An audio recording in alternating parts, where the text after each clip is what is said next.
Johnny Carson revealed 6 Hollywood stars who were terrible actors. Behind the desk of The Tonight Show for 30 years, Johnny Carson didn't just entertain America. He shaped its taste in entertainment. His approval could launch careers overnight, and his withering wit could just as quickly deflate Hollywood's biggest egos. But what many viewers didn't realize was that television's most beloved host was also its most discerning critic. After the cameras stopped rolling and the audience went home, Carson would often share his unfiltered opinions about the celebrities he'd just interviewed, opinions far more biting than anything he'd say on air. Johnny had an absolutely encyclopedic knowledge of film and theater, revealed a former Tonight Show producer who worked alongside Carson for over a decade. He could spot a performer with limited range instantly, and while he was unfailingly polite on camera, he kept a mental list of stars he considered truly terrible actors. According to those closest to him, Carson's assessments weren't casual dislikes or personal vendettas. They were the considered judgments of a man who had interviewed virtually every major star of the Golden Age, observed their careers across decades, and developed razor-sharp insights into the difference between genuine talent and manufactured celebrity. Johnny believed there was a special place in hell for beautiful people who were handed acting careers based solely on their looks, explained his longtime head writer. He'd sit in his office after the show, martini in hand, and deliver the most devastating critiques you've ever heard, and almost every time, he was right. Most shocking to those who knew him was Carson's ability to maintain his professional charm while interviewing performers he privately considered unwatchable. The man who could eviscerate a movie star's entire career with a single sentence in private would treat that same person with perfect courtesy on air. The real Johnny came out after the show, noted a cameraman who worked on The Tonight Show for 20 years. He'd mimic their line readings or acting choices so accurately it would have you in stitches. Then he'd look at you and say, "And they pay them millions for that." Over the years, Carson's private list of Hollywood's truly terrible actors became known to his inner circle, a collection of stars whose careers were built on everything except acting talent. Today, we're revealing the 6 performers who topped Johnny's list of the Golden Age's most limited actors, stars who were famous despite their acting, not because of it. But first, it's important to understand how Carson, a man with no formal film training, developed such a keen eye for detecting the difference between genuine talent and carefully packaged mediocrity. Johnny Carson, the critic behind the curtain, had been an avid student of performance long before he became America's late-night king. Growing up in Nebraska during the Great Depression, young Johnny escaped into movie theaters whenever he could scrape together the admission price, developing a passion for film that would last his entire life. "People forget that Johnny started as a magician," explained Carson's former executive producer. "Magic teaches you to spot fakery, to recognize when someone is creating an illusion versus genuinely performing a skill." Johnny applied that same discerning eye to acting his entire life. By the time Carson took over The Tonight Show in 1962, he had developed remarkably sophisticated tastes. While publicly presenting himself as an everyman, privately, he consumed classic theater, foreign films, and serious cinema alongside mainstream Hollywood fare.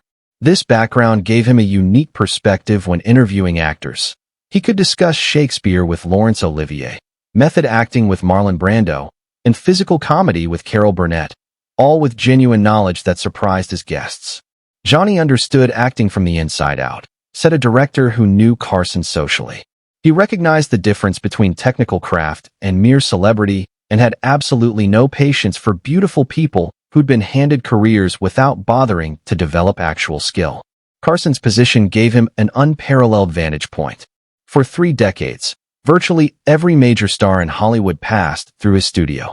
He saw them under pressure, off script, and responding to unexpected questions, revealing their true range and intelligence in ways carefully edited film performances could hide. Johnny could tell within 30 seconds if someone had genuine acting ability, claimed his former talent coordinator. He'd throw them an unexpected question and watch how quickly they processed it, how authentic their reaction was. The pretty faces with nothing behind their eyes couldn't fake it in that environment. While unfailingly professional on camera, Carson would occasionally let slip hints of his true assessments. A slightly raised eyebrow, a momentary tightening of his smile, or a quick glance toward Ed McMahon could speak volumes to those who knew him well. After shows featuring particularly limited performers, Carson would retreat to his office and deliver what his staff called the real review, brutally honest assessments that stayed within his inner circle but became legendary among Tonight Show staff. Now, for the first time, we reveal the 6 stars from Hollywood's golden age whom Carson privately considered the most severely talent-challenged actors to achieve major stardom, beginning with a man whose very name became shorthand for bad acting, Sonny Tufts. This exclamation, shouted by cartoon characters when facing disaster, would instantly make 1940s movie audiences laugh. The joke wasn't random. It was a direct reference to an actor Carson considered perhaps the worst to ever achieve stardom during Hollywood's golden age. Johnny had a special fascination with Sonny Tufts, revealed Carson's former head writer.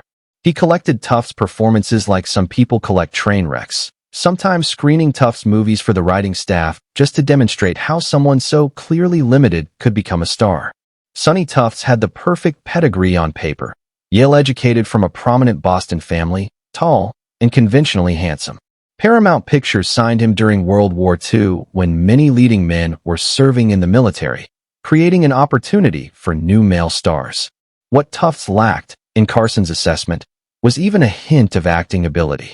Johnny would deliver a devastating impression of Tufts, squaring his shoulders, adopting a completely blank expression, and reciting lines with absolutely no emotional connection.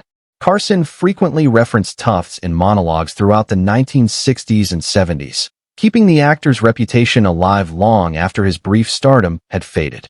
The answer to how someone with such limited ability achieved temporary stardom, Carson believed, revealed much about the studio system's ability to manufacture stars regardless of talent.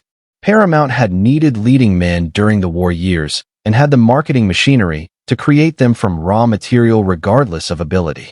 Johnny saw Tufts as the perfect example of the studio system's cynicism, explained a former NBC executive who knew him well. Give us a handsome face, and we'll convince the public he's a star, talent optional. Johnny found it both fascinating and slightly offensive as someone who respected genuine craft. Our next subject was Jane Mansfield, the bombshell who couldn't act.